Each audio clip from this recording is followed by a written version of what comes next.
Bizim komandamızın başçıları, liderleri olsun. Komandanla Murat razısınız? Eyvallah. Murat seç. Kim seçsen komandana? Ali gelsin. Komanda sen seç. Yusuf. Komanda yine sen seç. Kim seçsen? Yok komanda Murat seç başla. Murat sen seç. Kim seçsen? Sen git. Komanda sen kim seçsen?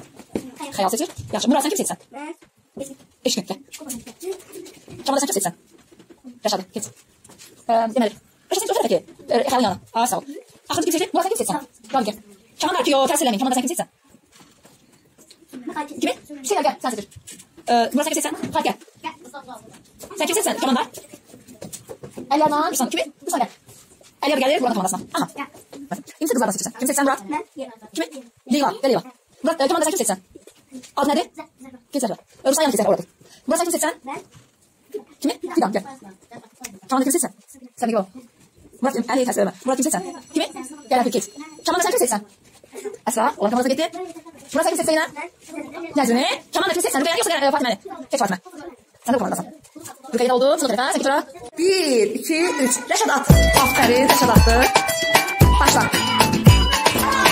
At. Başla. Deməli 1-1 oldu ha?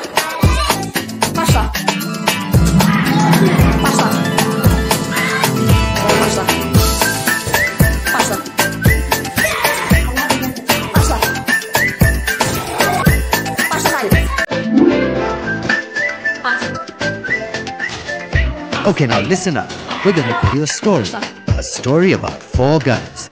Ta, Ra, Mom, and Pa. At Leyla. At. Yok. At. At. At.